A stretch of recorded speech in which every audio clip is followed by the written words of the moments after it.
Okay, hello everyone and welcome back to World of Tanks Blitz, and today we're going to be doing a garage review of this thing, the E50. I've had it upgraded for a while now, but I just haven't got around to doing a review of it, so here we go. So yeah, it is a tier 9 medium tank, German medium tank, opposite the, Leoprot. And yeah, it's basically just a bigger Tiger 2 with a more powerful engine, because that's what the E series was about.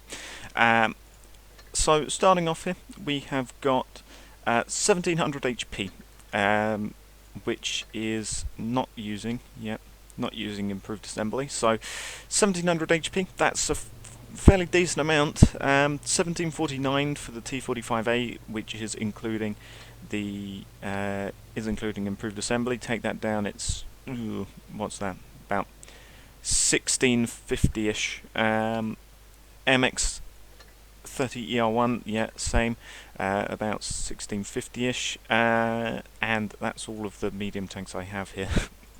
And as you can see, I don't play a lot of medium tanks at high tiers. But comparing it to the Leoprot, here it is, fully upgrading the Leoprot, yep, 1650. So it's got one of the higher amounts of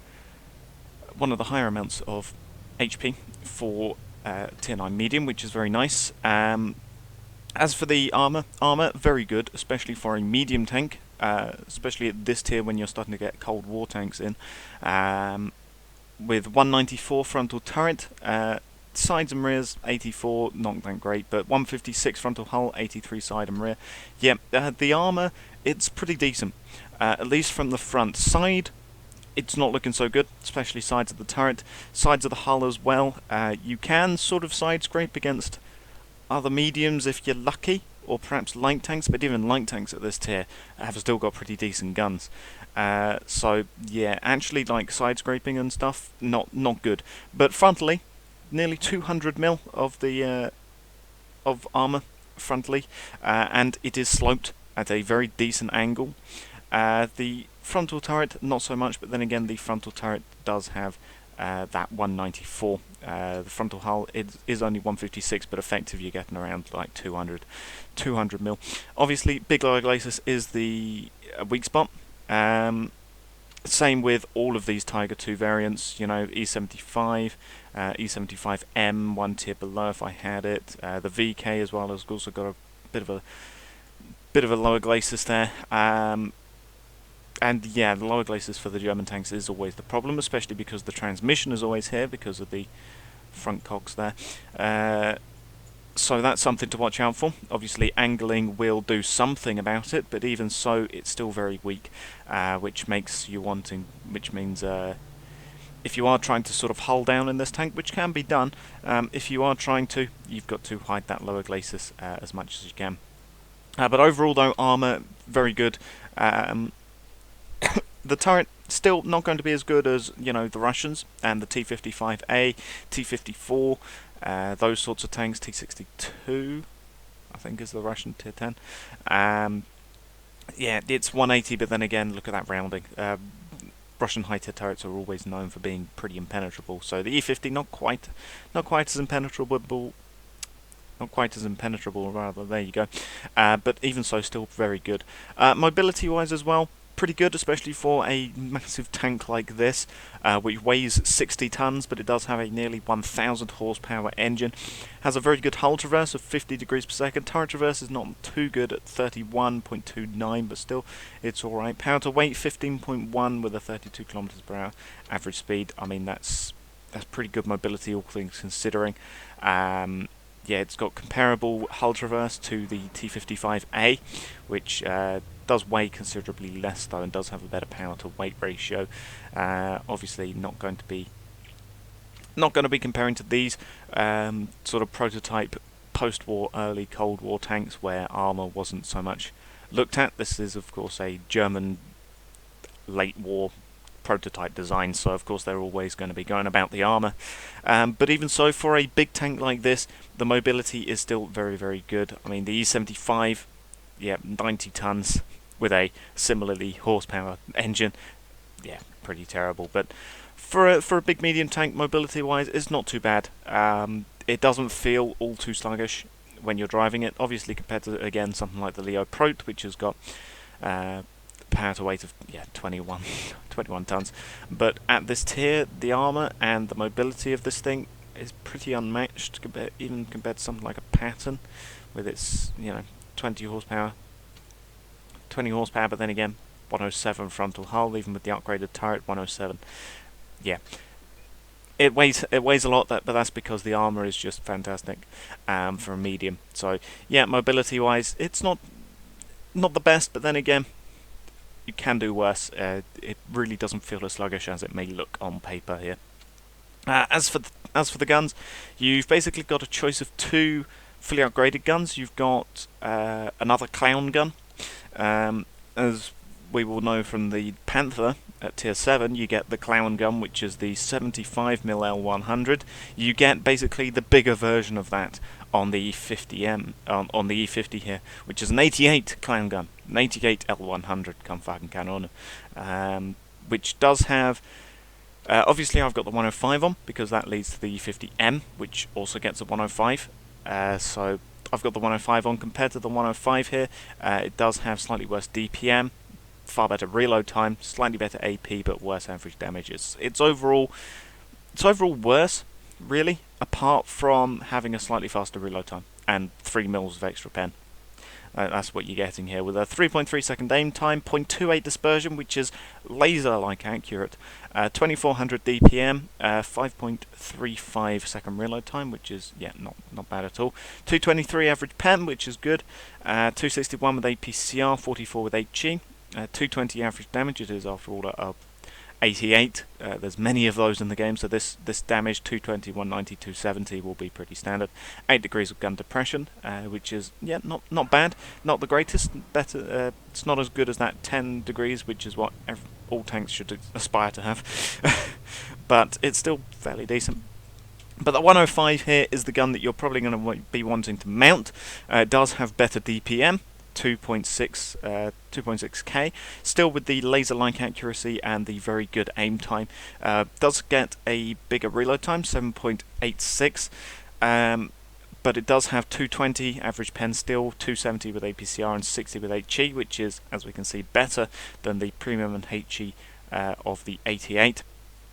And only losing 3 mil of pen with your armor piercing is really not a big deal. For an extra, like 100 and something, 130 average damage, goes up to 350 with AP, 300 with APCR, 450 with HE, very good for the waffles and the early Cold War tanks, such as the Leo Prote, the Standard B, those sorts of things. So yeah, very good average damage with 8 degrees of gun depression still as well. It's in my opinion the superior gun. They are both technically tier 9 guns, but this one is just better, just generally better, especially because the E50M, as we can see here, also mounts on 105, so it's best to get used to the characteristics of a 105mm on the E50 when you're going up to the M50M, because even if you are using the 88, you'll get used to the 88, and then all of a sudden you're using the 105, which is completely different on the E50M.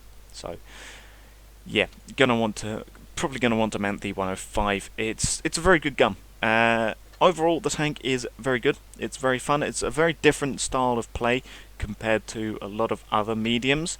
The gun of the T55 again is pretty comparable to that 105. After all, it is a 100mm. So it does have similar average damage. Slightly worse though, because it is 5mm less. This is a 100 rather than 105.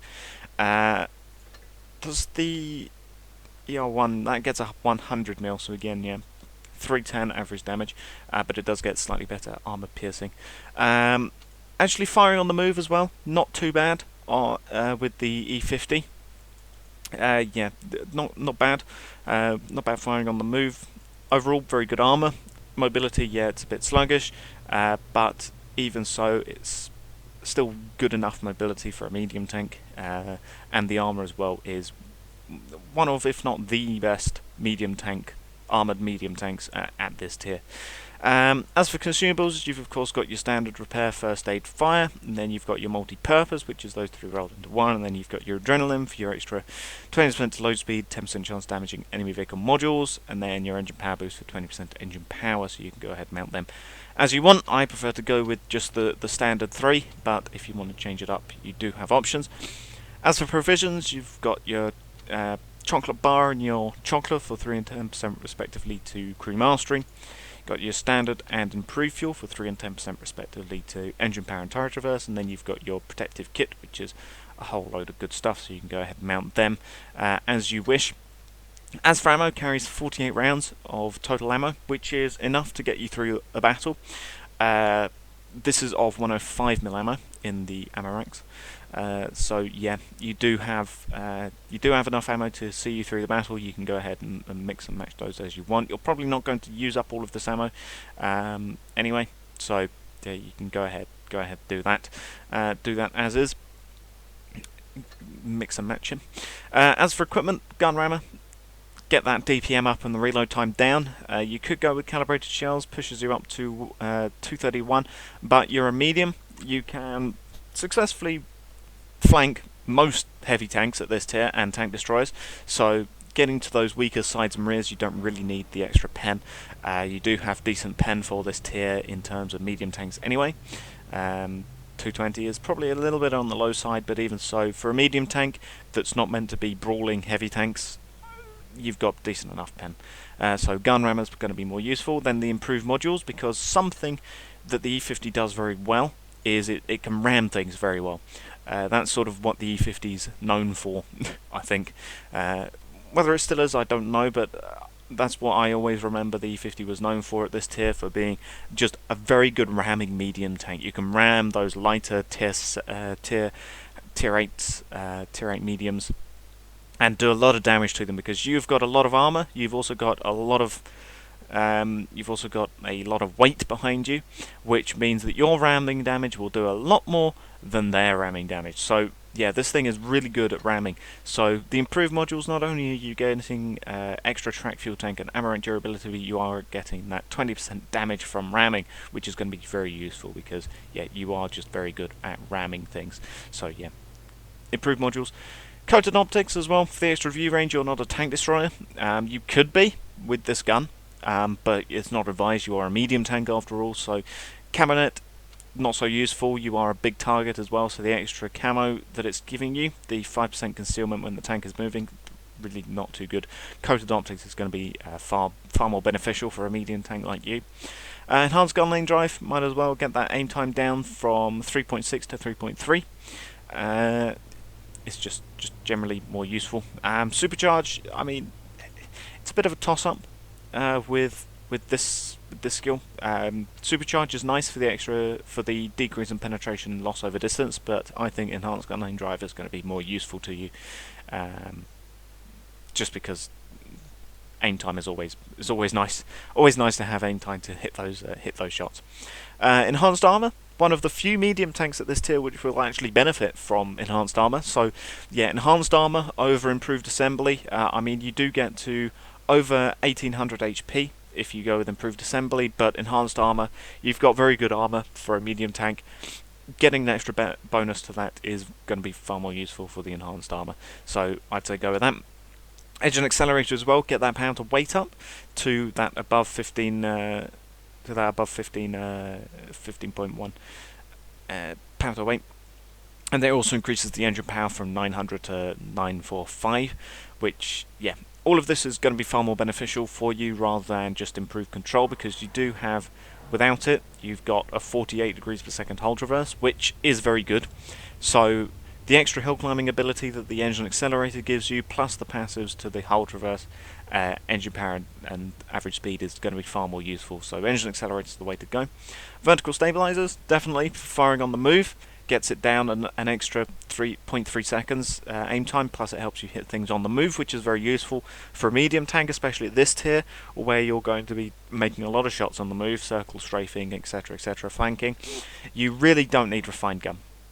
0.25 accuracy, that's too much. No one needs 0.25 accuracy. Honestly, 0.28 accuracy for a medium tank is astounding. You don't need refined gun. Go with vert stabs. Vert stabs is far more useful for the extra firing on the move. You can snap shots off whilst you're driving. It's just all round more beneficial for a medium tank. And then enhanced tracks is probably better than toolbox, but honestly, it's your choice of either one you want to go with, and then your choice of whatever the hell those two things are. So overall, yeah, it's a very good medium tank. It's great fun. It's just all round a good medium tank. You've got armour, which is something that medium tanks lack at this tier.